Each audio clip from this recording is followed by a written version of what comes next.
It's time for Declare Your Independence with Ernest Hancock. Believe me when I say we have a difficult time ahead of us. But if we are to be prepared for it, we must first shed our fear of it.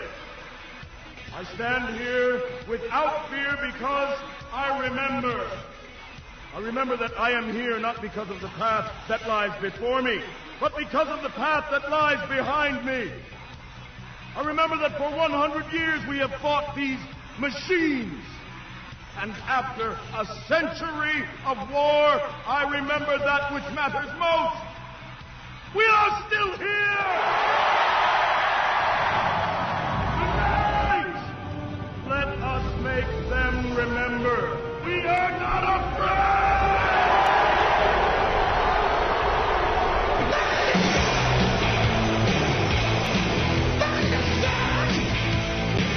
Yeah! Don't be here on the planet. Your independence with me, Ernest Hancock. Ooh, it's a special show tonight. This is what we're going to do. We're going to be talking to James Corbett, of course, and then we're bringing in Ken Schooland. Now, Ken Schooland, we've known for a long time. This is one of the OGs even before me, and I'm an old guy, before we started, promoting libertarian. I even knew, Ken was around doing it for a long time. This is what we're going to be talking about. This is a mile marker event in freedom activism for around the world, okay? We'll own something and be happy. So what we're going to do is going to talk about the philosophy of liberty. Now, the philosophy of liberty had a beginning. It was generated into a video, and we'll talk about that. I'm going to have Ken tell us the whole story. We'll do that first, so Ken can tell us where this came from. Many, millions, billions, gazillions have seen philosophy of liberty. It's 8 minutes. It's been translated into 46 plus languages. Now, during Arab Spring, it wasn't translated into Arabic.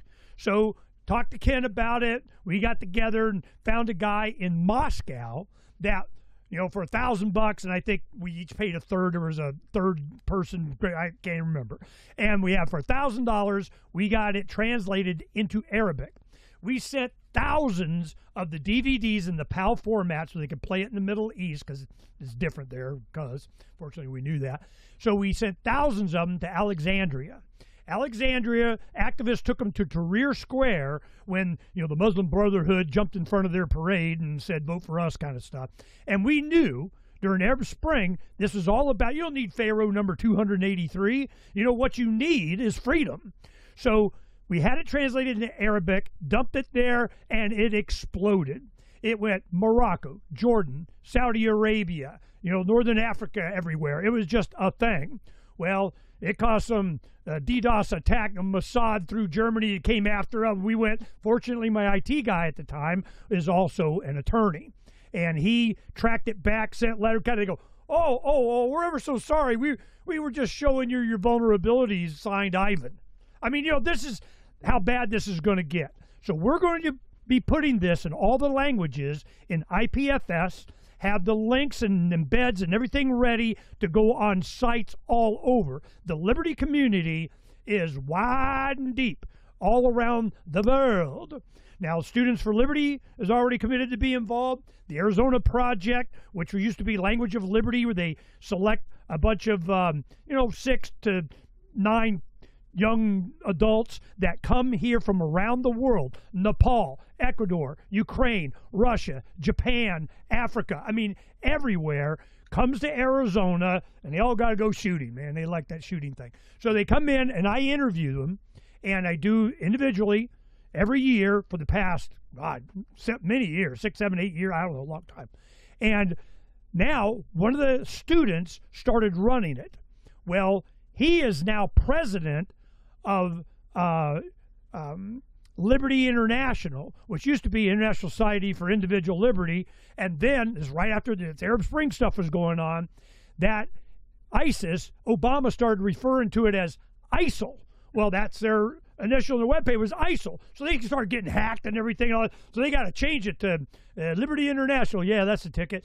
And I'm going, this subtly and from perpendicular but relevant directions, it's attacked. And the reason is because it demonstrates the morality of liberty. You own yourself. Now, we're going to have you guys, you can go watch it on your own, and you'll be encouraged after this show. It's been a long time. In the 90s, we used it as activists here in Arizona, and we just put it everywhere. I knew that was going. Now, when I interview everybody, I go, why did you read this? Who encouraged you? Why do you even care about freedom? Was it your grandma, your mom, your dad, your teacher, a coach, an employer, an uncle? I mean, who is it? And it always comes down. I keep digging enough. Yeah, but why did you do that? But what? Well, there was this little animation philosophy of liberty thing. Aha! And that happened to James too. So when I was talking to the young man from Uganda just a few weeks ago, and I did the same thing. Well, it came to this, the professor, that guy, philosophy of liberty. And I go, man, that thing needs to get resurrected. So I called Ken, and I said, will you come on, tell us the history of it, get involved with it. Liberty International, and Yasik, that's now president, Ken stepped down to be VP, let the next generation come and take it. Well, I know Yasik well. Well, Liberty International, Students for Liberty, James Corbett, Freedom's Phoenix, we are going to make it happen. And with Derek's help, with the IPFS, this is going to be a thing. It's going to be decentralized. Not any one person's going to get super credit for it, whatever, and that's not the point. How many minds can we free again? So that's what we're doing. Before we get to Ken, James, tell us your experience with that. Kind of surprised me. That kind of got you on the road. Tell Ken what happened. All right. So to the best of my memory, and this was something the better part of 2 decades ago, so I'll just have to go off of hazy memory. But I do remember that time that I wrote about in the opening essay to my reportage book. I was in 2006, basically falling down the internet rabbit hole and discovering all sorts of information that had been deliberately occluded from my indoctrination back in my Canadian schooling days, including, of course, political philosophy, real political philosophy and economics, and the foundations of human liberty had been almost completely kept from me during that time. Although I do remember taking, I think it was high school level social studies class, and we were just looking at some political philosophy. And I remember reading just a passage or even just a summary of John Locke and going, well, that sounds about right. But I didn't put that much thought into it at the time. It just kind of corresponded. Yeah, okay, we have the liberty to do what we want as long as that liberty isn't infringing on other people's liberty. Yeah, okay, that seems about right. But it wasn't until this time in 2006 or maybe early 2007 when I was casting about widely online and looking at all of this information from different perspectives, and I came across this very simple, very direct, 8-minute long flash animation, The Philosophy of Liberty. And I remember encountering that, and I remember being struck by its simplicity. It leads inexorably from one very simple and basic observation to another, towards a totalizing philosophy of political philosophy, essentially.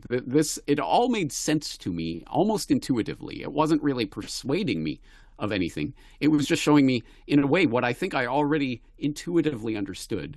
But it was putting it in a way, in such a not simplistic, but simple way, a straightforward way that really resonated with me. And I suppose there are two ways to think of it. Either one, I didn't exactly have a penny drop moment that suddenly freed my mind, but this might have been the beginning of the snowball rolling downhill. The other way to think about it, maybe this was the penny drop moment, but it took a long time for the penny to fall down and to finally reach its goal. But at any rate, something about this video resonated with me and did set me along the path to what I am today. So to what extent the Corbett Report has resonated with others, and that to whatever extent my attempts to foster this message of liberty have reached others, it is at least in some part due to this video. Ken, tell us everything, man, from the beginning. You know, one thing that I did, I looked at it, I go to AI, I ask Grok, I ask, Google, I go into Oh yeah, that's yeah, we got a record of like 2013, and I go no, it was earlier than that. Okay, maybe 2007. There was I go no, we used that long. So obviously they scrubbed. They don't like it. It's not there or something. So I need to know how this came about. What started it? What was it gleaned from? And it always comes back to Ken Schooland. So tell us everything. Well, I got to tell you, James, you really warm my heart to say that about it, because it always feels good to know that what you've been doing has impact, and I can't tell you, it really makes me feel good about that. Years ago, in about 1980, I was invited by the Libertarian Party of Hawaii to write commentaries on an all-news business radio station at 90 seconds, just direct commentaries about issues, and nobody was paying much attention to those commentaries. Nobody wants to hear an economist talking about the days of the issues just in a straight manner. So I wrote it into a dialogue, The Adventures of Jonathan Gullible, which paralleled The Little Prince and Gulliver's Travels, some simple books that had very profound messages in very entertaining way. And the humor and satire of it picked up a lot of interest. And then finally, Small Business Hawaii decided to put it together into all the episodes into a book, which first got published in 1989. Then because of my affiliation with Liberty International and meeting with all these people from other countries, I was there because I wanted to spread libertarian ideas to other countries. And the first edition was published in the Netherlands. But the very second edition I was excited about. I had been to St. Petersburg right after the fall of the Iron Curtain. I met up with Dmitry Kostigin. Okay, the publication of what? Is this Jonathan Gullible you're talking about? Publication of Jonathan Gullible. Okay, no, wait. You got to tell us what Jonathan Gullible is, man.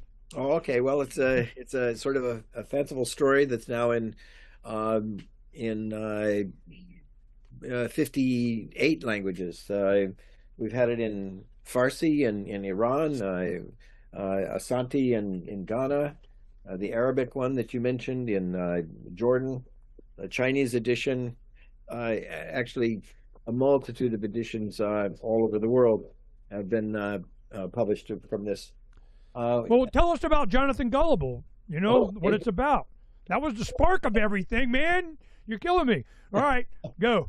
Okay, the story is something like Gulliver's Travels, in that a kid gets tossed about by a storm and winds up on a strange island, and then he has these adventures on these islands, basically running into foolish behavior of people. People who have to knock down trees with sticks because they got to save jobs. If they allow a hatchet, that's going to destroy jobs. So the toll tax that forces everybody to walk on their knees because it's unfair for some people to be taller than others. Lots of 40 episodes altogether in the book that point out the folly of stupid government policies, and that the ethical issues behind this all the time.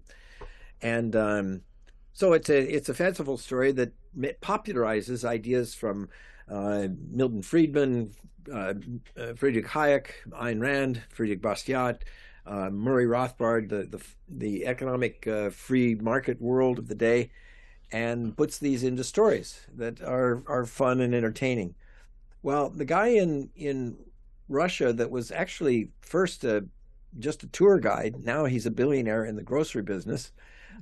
He met me giving me a tour around St. Petersburg, and he liked the idea of Jonathan Gullible. We had lots of discussions about it too, and he had just read Rand, and so he said he would publish the book. But he needed for me an introduction because people in Russia didn't know anything about what property and taxes were. I mean, the government had owned everything. Whatever you produced belonged to the government. They gave you something back. And so they didn't understand property and taxes. So that's when I decided to write The Philosophy of Liberty, which at first was the introduction to the Russian edition. But because it was so well received, it became the epilogue of every other edition after that, the other 58 languages. And so then the book was very popular behind the Iron Curtain. It got picked up in all the Eastern European countries. And then it was the first free market book in China, Vietnam, Iran,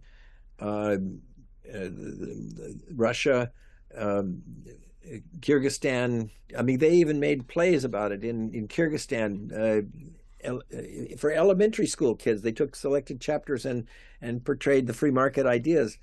It's been produced as a play in Ghana, Nigeria, Kenya, Brazil, Slovakia, all the high schools in Slovakia, and now it's been featured on the Free to Choose network in the first season of the animation cartoon that's been produced from the book. So, okay, now what year was this? When did this all come about? The book was first published by Small Business Hawaii in 1989, and then it was published in the Soviet Union about 1992, 93. Wow. Since then, over... Okay, now let's get a little bit even before that. The ability for you to even write this was because you're an economics professor. Yeah. You know, let's talk about that. I mean, you graduate. When did you start being a professor? I started teaching up in Alaska in 1975, 50 years ago, and just now retired after 50 years of teaching. I had been working as an international economist in Washington, D.C., White House, Commerce Department, International Trade Commission, and I got disgusted with bureaucracy and decided to go to Alaska and get away from it all and just teach instead. But I was frustrated the fact that most people had horrible experiences with economics. It was something dry and boring, and textbooks were awful. So I thought, well, there's no reason it should be that way. It should be fun and interesting. So I produced this book to make it popularize the ideas of all these free market thinkers, you know.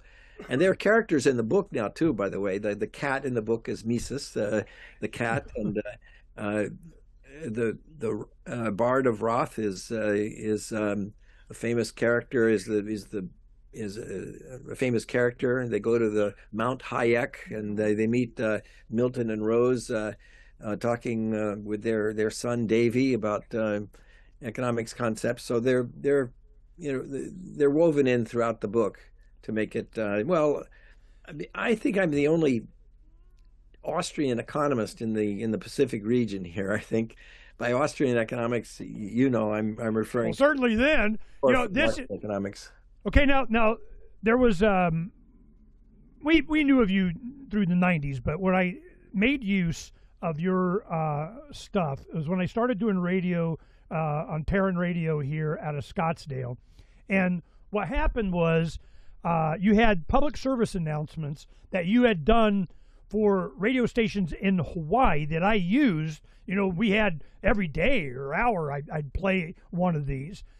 Where did that come from? Talk about that. How the hell did you get on, you know, FCC radio? You know, explain that. Well, it was KHVH, which is now it's a talk radio show, but at that time it was an all news business radio station, and they allowed, as part of their public service, they allowed community organizations to come on and give 90-second radio spots once a week, and so I was invited, or that was the Libertarian Party of Hawaii wanted to have their spot in there. And I took over from another guy and started doing these weekly commentaries. But it allowed me to make a story form out of it, which was fun. I did a dialogue with a girlfriend that I had at the time, and so you have different voices, and I had to write into it humor and satire, which got a kick because people, they recognized how it related to the folly of the government policies.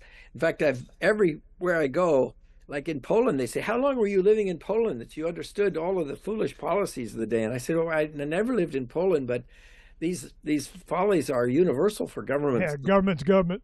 Everywhere. So this is, you start to see it expand. When did International Society for Individual Liberty, now Liberty International, when did that start, and how did that get incorporated into their activities? They actually started up in Canada. I think it was in Montreal that Liberty International started off as Libertarian International with Vince Edwards and Bruce Evley, and then they moved to Richmond, Virginia, and later, and they combined with Students for International Liberty, Students for Individual Liberty, and they combined to make ISIL, the International Society for Individual Liberty. I joined them in the early 80s because I thought that libertarian ideas were doing well in the United States, but I thought the ideas should be spread abroad. And they were doing ideas of promoting the distribution of pamphlets and literature to other countries. So I wanted to get involved with them and go to their conferences. And then because I had this book out, then it was a natural to, and a lot of people liked the idea that it was a short book, a brief book that could readily be translated and used in student programs, student seminars, radio. I mean, it's been we did radio dialogues that you used on your program, and I think there are several countries that have done radio. Nepal has used radio. A lot of magazines. The first serialization of it was the Hong Kong Economic Journal. I mean, this is the intellectual journal of the business community in Hong Kong in 1997 that serialized it, because they said, well, soon China's going to be watching what we do, and they're going to have to be a little more cautious. So they went to satire. And that's the great thing about satire and this youth type of story. It gets around the censors. That's why the mullahs approved it in Iran, and that's why the Chinese authorities, all the publishing houses in China are owned by the government, but they published 2 editions of the book saying, oh, it's just a children's story. But they don't understand the message behind it.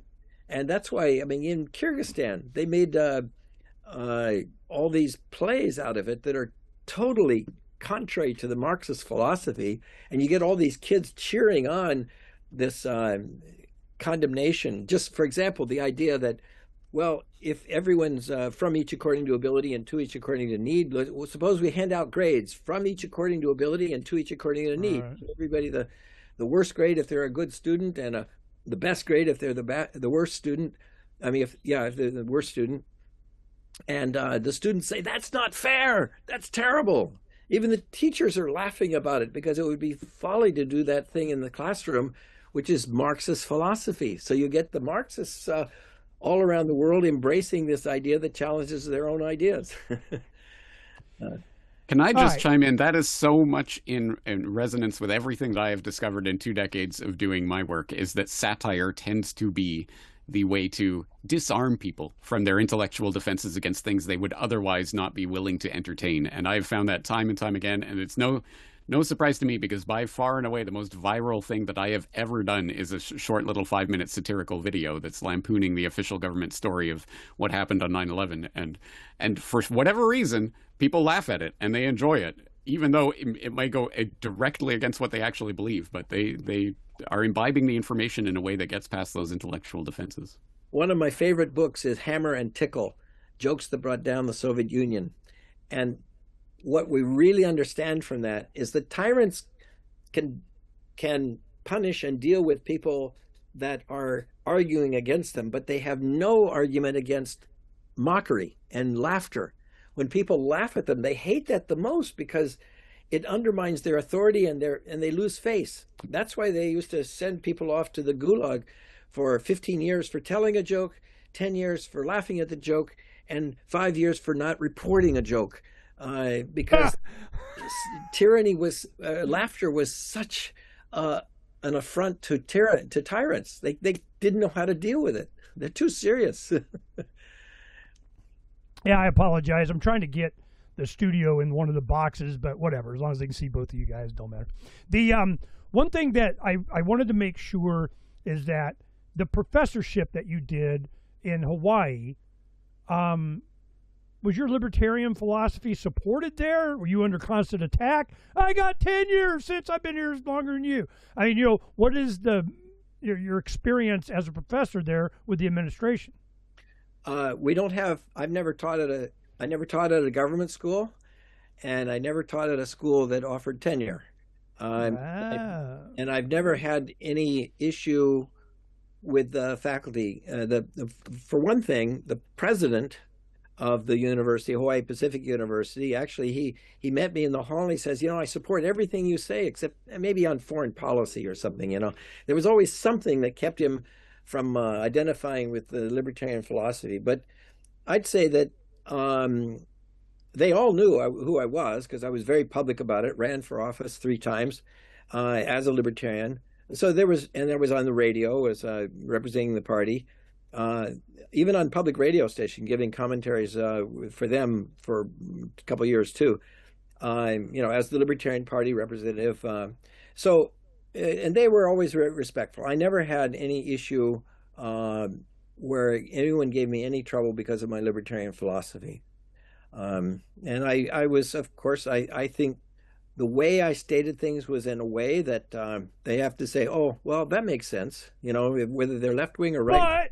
They just said, okay, well, that makes sense. I think that really resonates through all the way to the Philosophy of Liberty video, because, again, I think it's just simple statements that most people would agree with, and that leads to another statement that they would agree with, that leads to, and suddenly they find, wait, actually, do I agree with this? And as long as you don't use that dreaded label, libertarian, oh my God, all the baggage associated with it, then I think most people would be willing to go along with at least much of that. But it does raise the question, where did you come from, as it were? How did you discover? How did you get into this? Where did you go for yourself, for your undergrad, for your graduate degree? As you can see, I'm quite old. I was born in 1949 when the Chinese Communist country took over, and my earliest political memory was of the Kennedy-Nixon debates. And I remember asking my mom, what's the difference between Democrats and Republicans? She said, well, one party wants to have the government run your life and the other party wants you to run your own life. And then later I found out that both parties wanted that same thing. Right. But it set out this contrast. And so throughout my college years, I was very fond, I was drawn to Milton Friedman and then Murray Rothbard, Ayn Rand, and ultimately Friedrich Bastiat and the other Austrian school stuff. There wasn't a Libertarian Party when I was in government. It had just been born in 1971, and their first election was 72, and I left and went to Alaska in 1975. But I discovered the Libertarian Party when I was traveling through Hawaii, met Roger McBride, and I became a real hardcore devotee of libertarian philosophy. And I'd say that those were the origins. My school was Georgetown University, an American university, and Occidental College. Taught a little, learned a little bit, studied a little bit in France. But mostly it was, I never had a teacher. My first economics teacher was sort of free market. But there wasn't an Austrian school that was known by almost anybody in those days. In fact, well, what brought you down that path? I ask everybody that. Why? Why were you this way? What grandma, what mom, what dad, what coach, what something? What took you to even see liberty as a solution? I think the seed was during the Cold War. My mom was quite. She took me to hear one of the big speeches when I was a kid was at the State Fairgrounds to hear Herbert Philbrick, who was the guy I led 3 lives about being a double agent between the U.S. and the Soviet Union. And I guess I was quite concerned. Stalin was such a murderous monster, and I feared that sort of thing could spread to other places around the world. And my wife is from China. I was drawn to her because she survived the Cultural Revolution by rebelling. Her father, a surgeon, had been put in prison, and the whole family, her mother, an English professor, her whole family had been exiled to the southern provinces for 10 years. I identified, long before I even met with her, I identified with the tortures of tyranny, like Solzhenitsyn and his Gulag Archipelago. Those are things that just ate at me, and I thought this is the path that any country can take, because I always felt that freedom and liberty is a very, very fragile thing in society and civilization. That you constantly have to be on guard, and how terrible it would be if you say, "Oh, I let it all happen and I didn't do anything." I'd feel horrific if I hadn't been a part of trying to resist that. And I guess that's been my path all throughout my life, resisting, I guess, this communist notion. But it's all around us. It's not just from communist nations.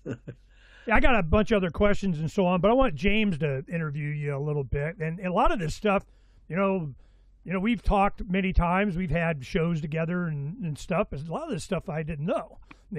James, what is it you want to know, man?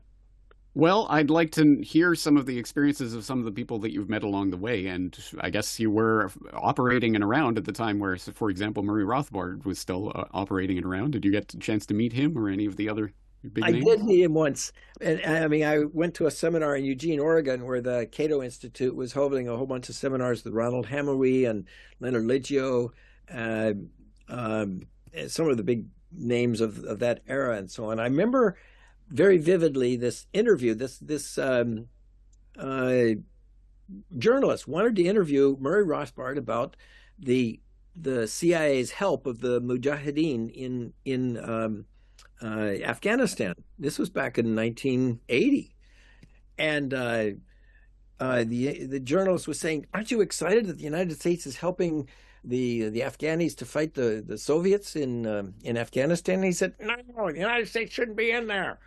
That's his voice and all. And the journalist was shocked. Well, why not? How do you know that the guys taking over aren't going to be worse than the guys that they're getting rid of? And that's exactly what happened. I just spoke with some of my Afghani friends up in Toronto at a conference that they've got up there, the World Anti-Extremism Network, which is a great organization. And they said, the Mujahideen were worse than the communists because they gave way to the Al Qaeda and the Taliban, which were terrible for human rights. I mean, as bad as the Soviets were, the Taliban turned out to be worse. So I'd say Murray Rothbard was proven right long after his passing. So he was one character. I met also with had dinner once with Harry Brown at one of the Freedom Fest events.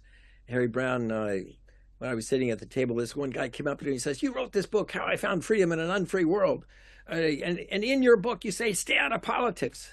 And he said, that was the first part, but you didn't read the rest of the sentence. It says, unless you're having fun. Yeah, I'm fortunate to have encountered some of these icons of the liberty movement. Well, tell me the longevity of the philosophy of liberty. Has that surprised you? The impact, like when we did the Arab Spring thing in Egypt, like, damn, Ernie, what the hell did you do? I mean, but there's been lots of times that kind of thing has sparked something from that video. Talk about some of the other times and that time. Well, James Corbett really did it beautifully by saying that it made an impact on him. I've had people over the years say that it really made an impact, and a lot of websites have wanted to feature it on their website too, and so it's gotten a lot of.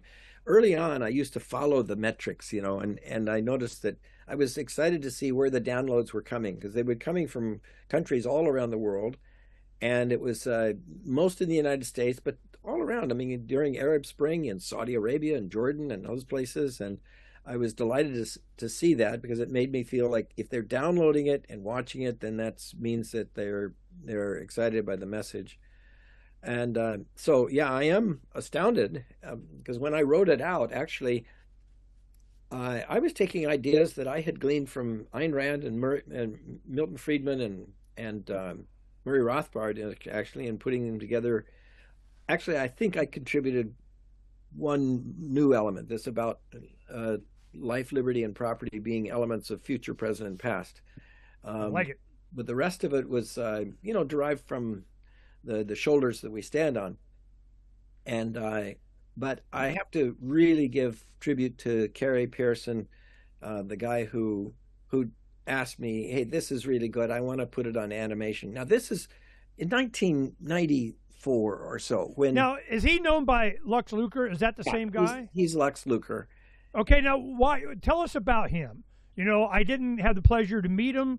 I just remember after he was helping with the radio show at one time, he passed away from complications of diabetes or something. And I don't know how old he was. I don't know what his history was. I don't know what his skills were.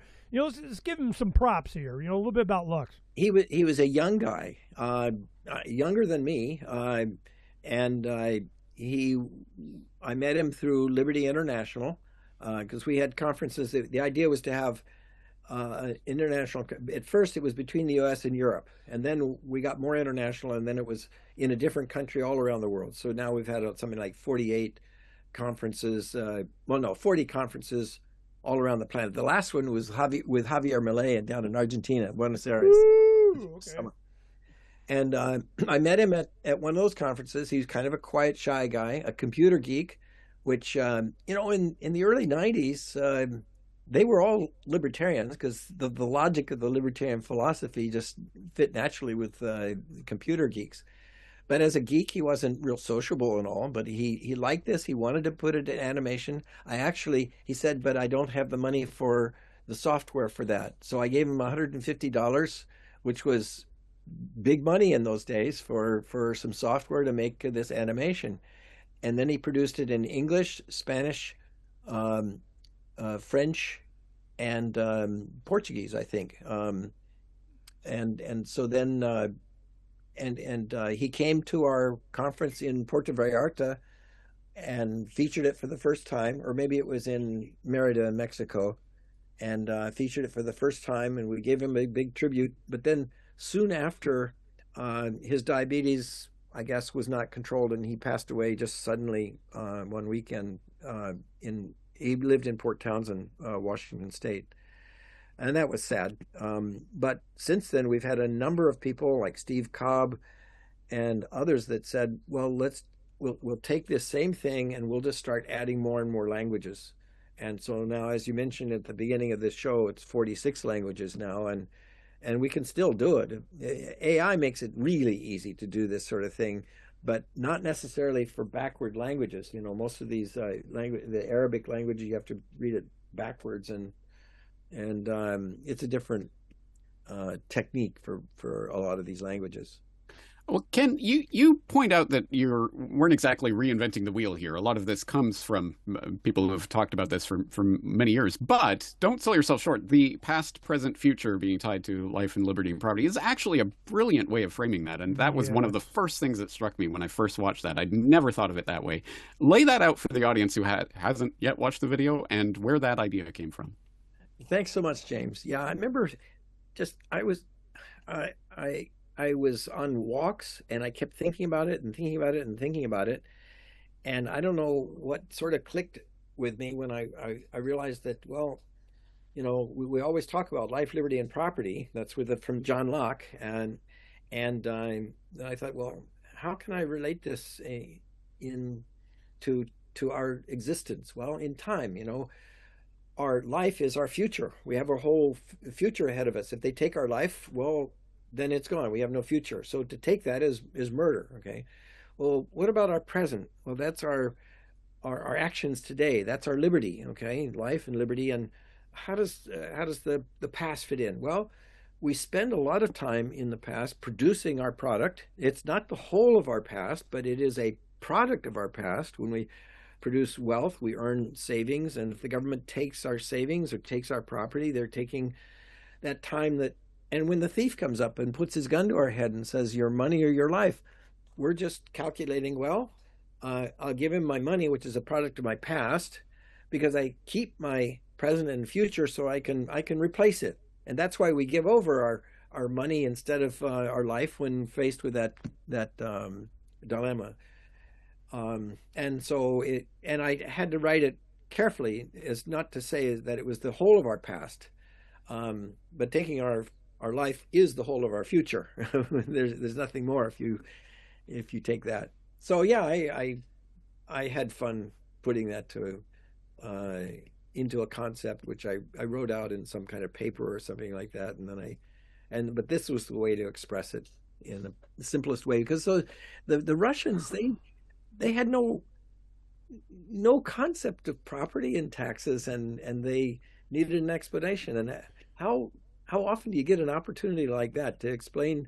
Now, here in America, to anybody But, under 40? this is the point. It's maybe this is a way for people can apply this to whatever they're working on. Try to explain this to someone who has never even heard of the concepts, the basic grounding of the concepts that you're talking about. Try to explain it at the simplest level possible, and something like this might result.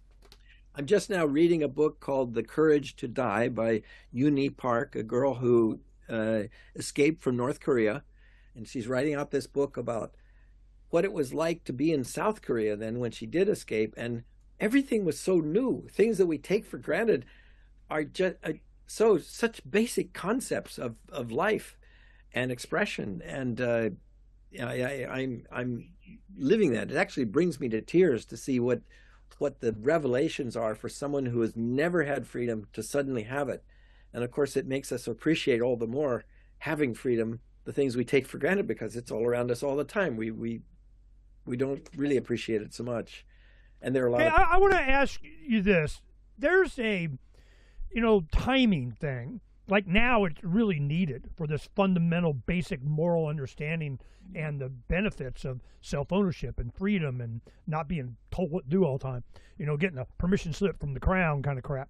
So was that kind of the feeling that all this was born in? Then we started getting a little better, and then you see a need for its resurrection? Well, yes, I think that it's often forgot. I'm not one of these people who say these are the worst of times. We never had this so bad, because every generation thinks that they're having the worst of times, and the things are so complicated compared to what they were comfortable with before. But yes, I mean, I just finished teaching 50 years, and I'd have to say that the classes of students that I were having are extremely naive about the world, and their education seems to be poorer and poorer, which I attribute a lot to government schools that have no interest in this kind of history. I mean, like when I showed people the Soviet story, how the millions of people died in the Soviet Union or something like that, this is all completely new to them. The whole Cold War that we lived through. Oh, the Cold War, that was something past. It doesn't have any relevance to us.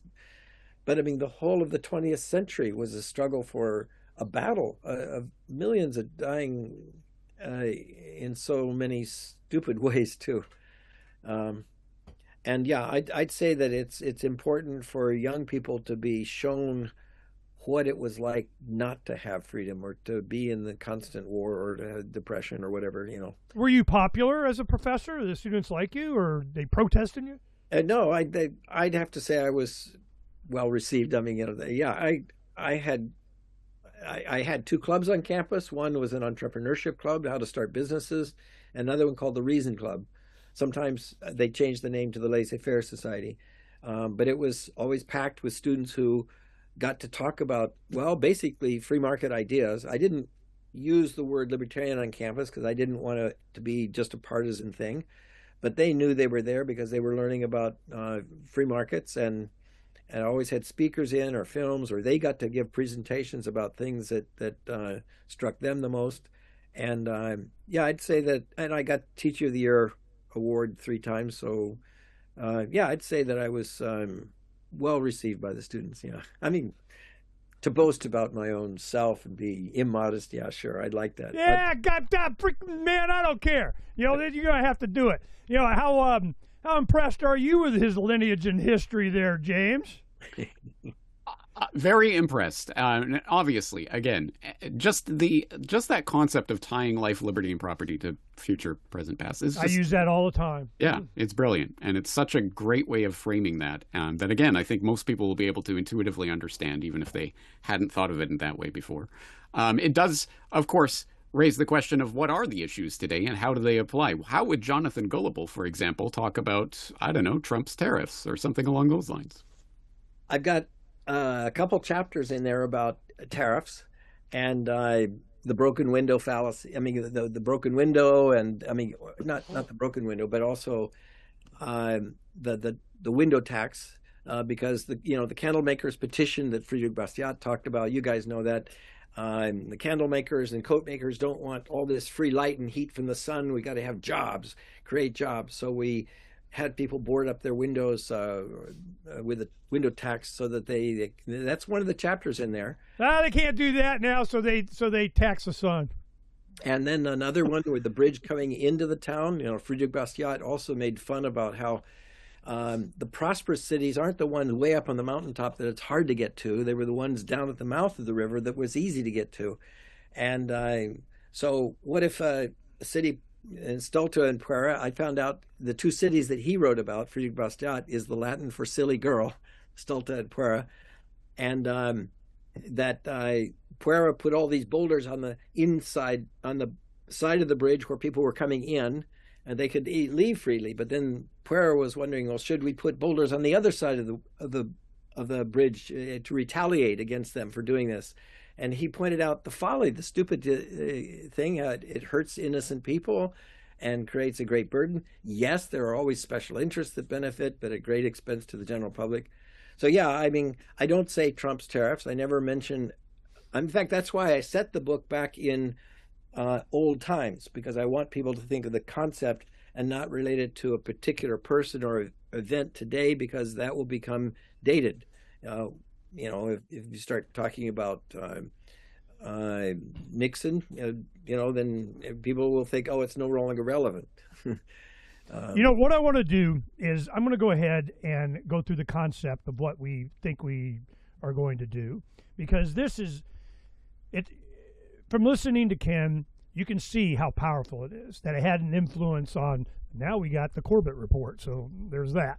So this is something that I want to make sure that we all understand. I've done thousands and thousands of hours of show. Since 2003, I did 5 days a week, 3 hours a day for, decade and a half or something. Now we do probably, that many a week. But I always asked why they cared. Why did they go? What sparked it? And the philosophy of liberty came up a lot. Less of late, but enough, and certainly people around the world that bring this up. And when James said, that kind of solidified it for me. I knew I was something. And you have a 32-year-old from Uganda, and and people in young girl in Nepal, and I'm going, whoa, this needs to be resurrected.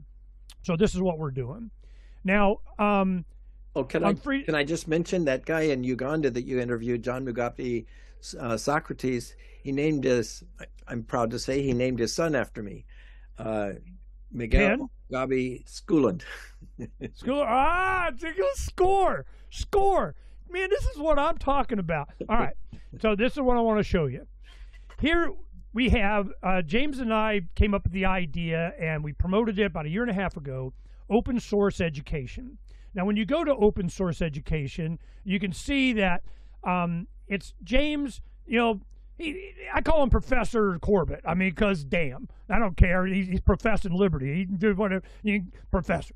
Now, he started open source education.online as a way to combat the censorship. When you go Federal Reserve, you're a junior high kid or something, boom, Century of Enslavement would come up. Enslave me, same thing. So you have Century of Enslavement, and it's an awesome video explaining the Federal Reserve. Well, these are yours, James? That's right, yeah. That was a documentary I did in 2014. My gosh, I have been following you. I just didn't. There you go. and then all of his stuff on, one of the things I wanted to make sure that we got on, he started psychology now, and that is kind of along the lines of what we're talking about now. It's, it's a philosophical, it's a moral argument, and he's done shows on that, so he, curates them here. You can go find out what's up there. Then we wanted to make sure you get on history. Well, history, you have World War I conspiracy, how and why big oil conquered the world, so many things. You go to CorbettReport.com and you get an education, a real education from Professor Corbett. Now, what we were encouraging this and heavily promoted this because I knew that these videos had the same impact as your 8 minutes, and sometimes they need a longer form. But we want to resurrect this. So Century of Enslavement is just a great example of how this works. Now, the philosophy of liberty, we have it all over Freedom's Phoenix. We even got its own category. And then when we put up, it'll go here and it'll have his video and then the translations and all the 50 gazillion ones here. So we already have the sources for us to do this. Then we go into, you got Liberty International. They got people all over the country. And that's one other thing I wanted to ask you. Jacek, one of the young men, he married one of the other students from Poland. He's from Poland. And, Marta, they got married. We've been really good friends. We've supported, a lot of the stuff that they're doing. And now he's president of Liberty International. And you stepped down to VP, so you're retired and kind of on vacation. But so I want to know, Jacek, coming from this, now Liberty International, I just call Jacek and say, hey, man, you going to support philosophy of liberty? I just wondered, what do you think? Oh, yeah, sure. I'm sure that they would. They're developing a whole animation team to take up projects. Not only are they doing the Jonathan Gullible book, but they're doing a film of Anthem with Leonard Reed. They're working with him to do iSmartphone. iPencil? Well, iSmartphone. Great. Updated. My audience is sick to death of me talking about iPencil because I think it really is one of the greatest essays ever written. Well, so there's we need Leonard an update, Reed, and there's Lawrence Reed. Lawrence is who you're talking about, right? Lawrence Reed, yeah. Yeah. Lawrence is head of, help me out. Head of Foundation for Economic Education. Yeah. Right. He's no longer, he retired from it, but he's still active with things. He spoke. Yeah, he's definitely on my speed dial on this thing too. Okay, so what we're anticipating is that we're going to, and we have other people also, like here, let me show you. It's Movimento Libertario. It's a Movimento Libertario, libertarian movement. Alessandro Facilo. Do you know Alessandro? He's I don't know him. No. He's an attorney that has offices in Berlin, Madrid, and Rome. I mean, he's a big guy. And he's spoken at, he's visited here, Arizona. We got to hang. He's a speaker at Anarchapulco. And I really pushed a lot of the stuff that he was doing during COVID. He was the only attorney that was defending restaurants that wouldn't close and so on. He's like, nope. So he has a big movement. And he is just, kicking butt. There's Alessandro there. And he is just kicking butt, and definitely want to get him on. He speaks a gazillion languages as well. And he's always in part with this. Now, we have the editorial director of Students for Liberty that came and was at the Arizona, with the Arizona Project kids there at a supper club that I belong to, and he was one of the speakers. I talked to him about this. What shocked me is that he hasn't seen Philosophy of Liberty. He didn't know anything about it. Well, I go, you will, and here we go. We're going to expect you to put it on front page. And you tell Jacek the #1 video, whatever they're doing intro, is Philosophy of Liberty. You can just tell him that. Ernie said, I'll be talking to him. So this is what we're going to do, is to make it to where it can't be censored anymore. That we have James Corbett is worth a gazillion hits right there. Whatever we can do, what Liberty International does, Students for Liberty, Young Americans, for Liberty. I mean, all of these organizations, we need to do what we did with Arab Spring. Arab Spring happened. Let me just tell that story real quick. Arab Spring was going on in, I think it was Tunisia or something. A guy just couldn't get a permit to sell fruit and support his family. He goes to get the permit and keep going. Finally, he gets in. They kick him out, close the door. He goes, sits down, lights himself on fire. That was the beginning of Arab Spring. And it went all over. So what happens? Iran shuts down Twitter and Facebook. You get all kinds of censorship. You're not allowed. So when Tahrir Square was in uproar, and here came, the Muslim Brotherhood, and they jumped in front of their parade, but it was an organic thing.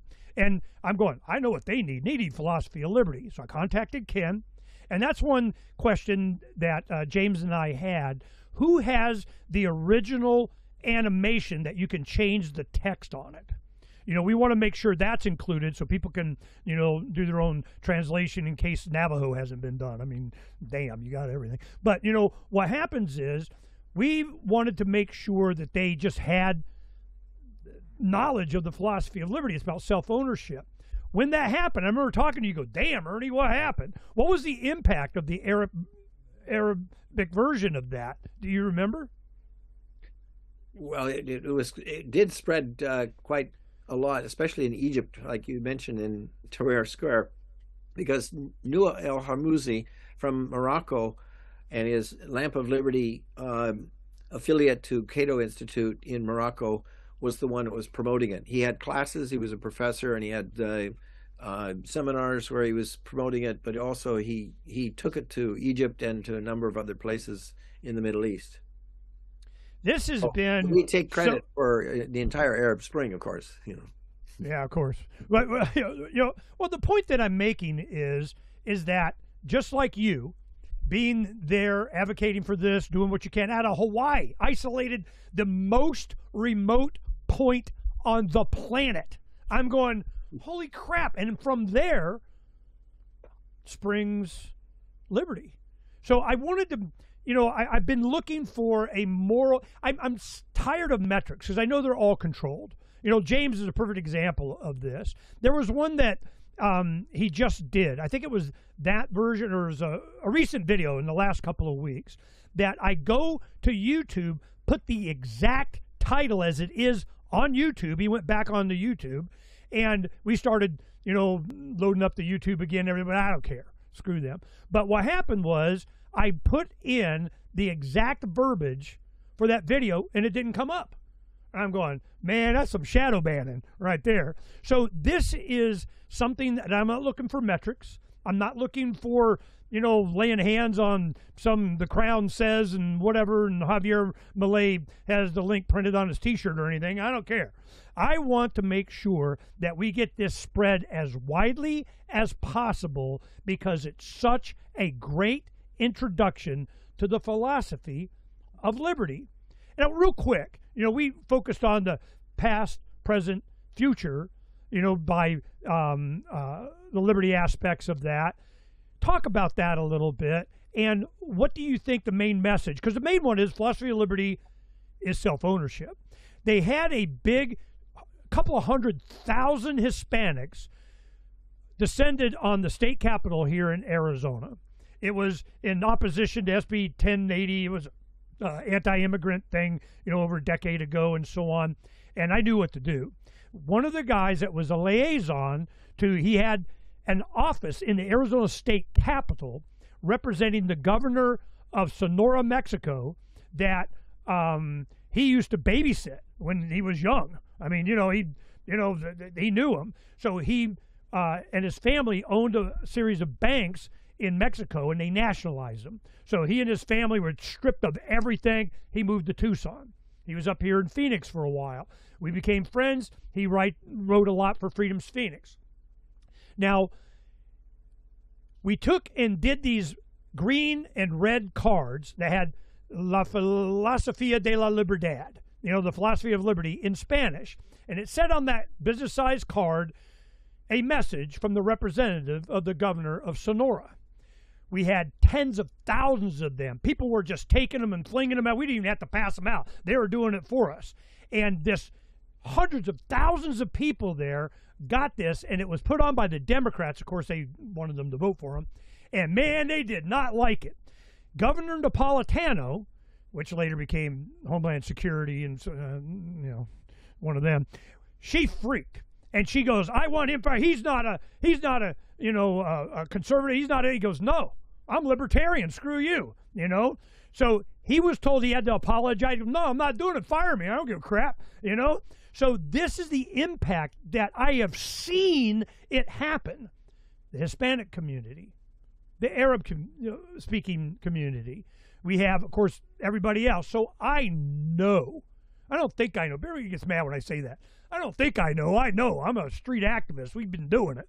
So what we're going to do is we're going to promote this thing internationally. I'm going to try and, get a bunch of Kens and James and Ernies out there to start, pumping it, and it'll go everywhere. And we already have the material. What is the supporting material behind it? What is it? One of the things is the raw animation without the words that we could, get in some, oh my God, language that hasn't been done. Who has all these files? Do you know? Yes, Steve Corbett. I'm sorry, not you. What? Who? Steve Cobb is the guy who always takes the language. He sends the template out to the person who wants to put it into a new language, and with the template you see the English, and then you just fill in the blanks, and then he then processes it. It doesn't take very long, and it's pretty not very complicated. But he's been doing this for years. I haven't been in much contact with him recently because we haven't been translating more languages for quite a long time. And then AI is changing things, I'm sure. But at any rate, he's still the one that would do it.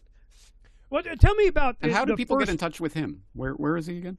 Well, through me. But I'd be glad to look up and send you his email address.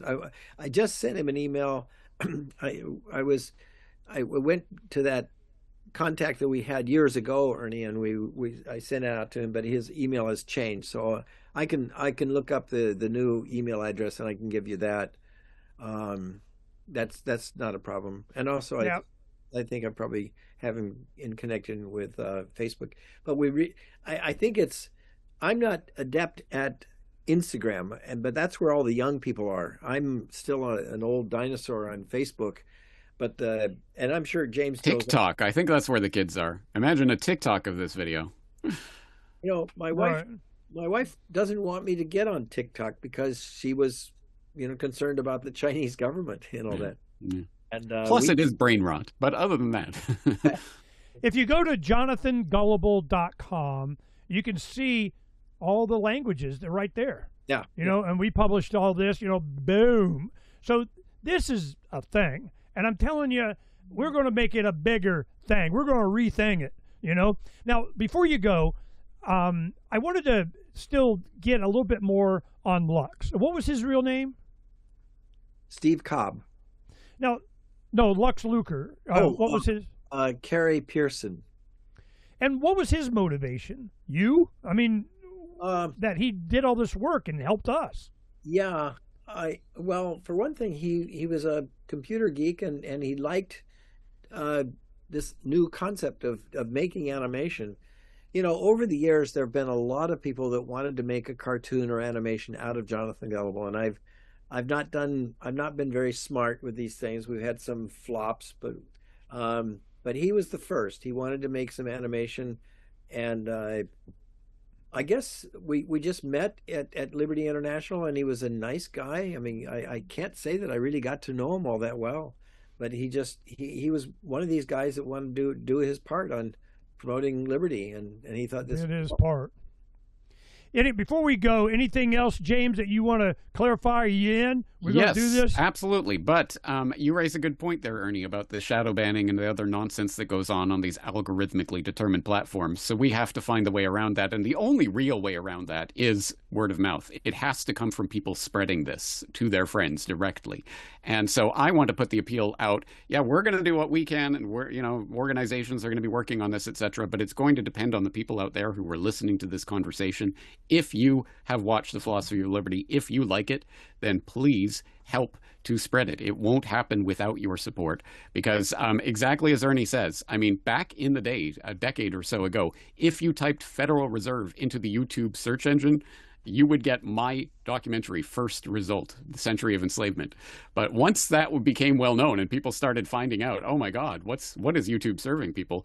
Yeah, they algorithmically censored it so that it became almost impossible to search through YouTube.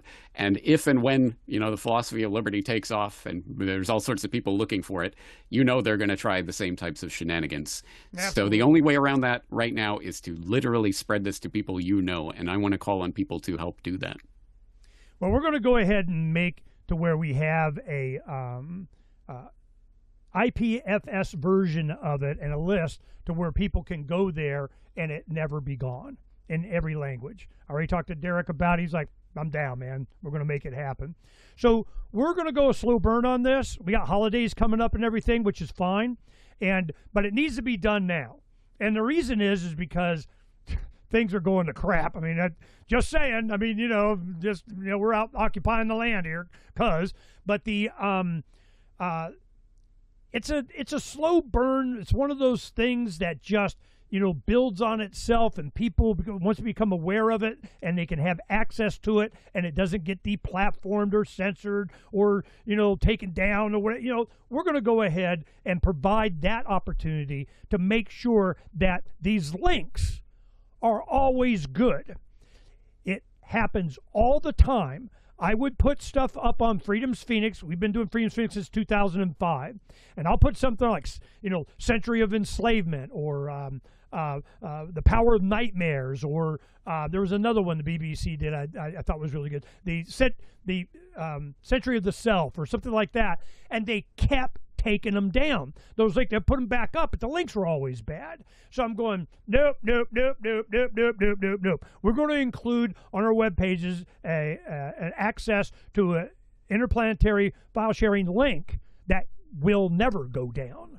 And this is what our contribution is, to make sure that this lives, that it's accessible, that it can always be viewed in every language that we have a translation for. And if you speak something other than the 46 languages that it let us know, we'll take care of business. So this is I'm excited by this. And I don't get excited. I'll go a decade before I'll just all in on a project like this.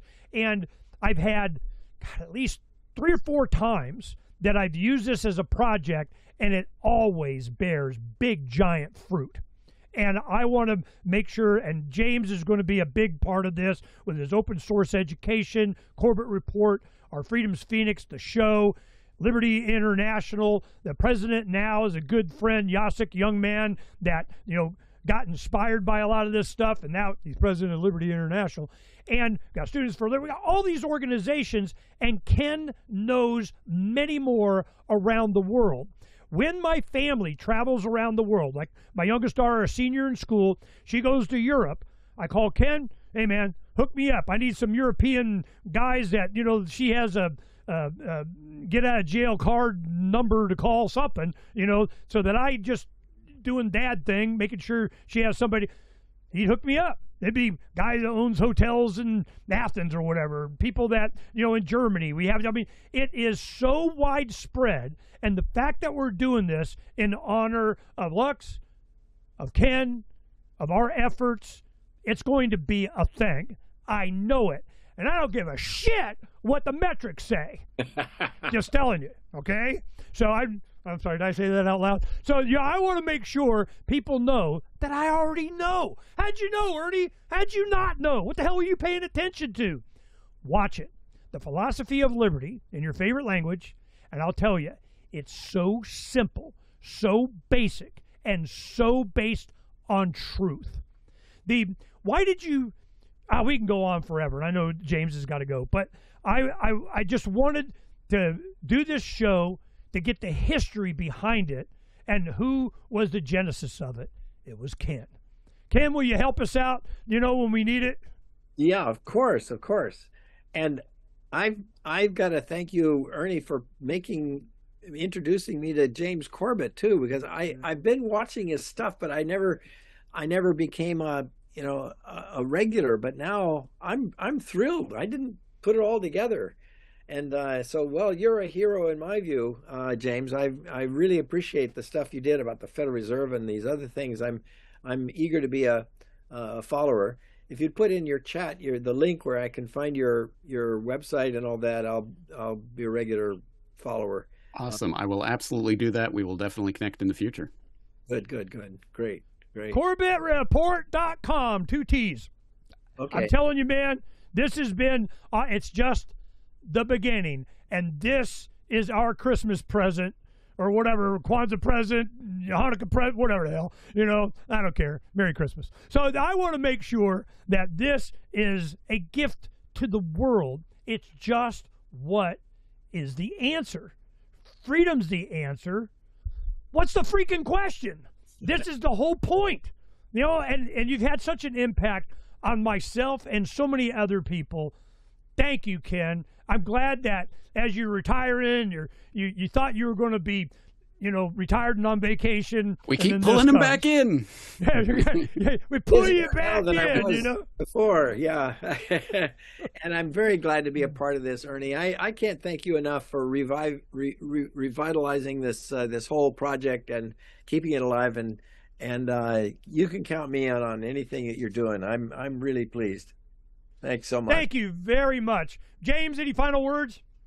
Just once again, thank you for doing what you did. And now I thank in advance the audience for helping to spread this even further. Let's take it viral. Great. And it's in every language. Oh, thank you very much. Peace, everybody.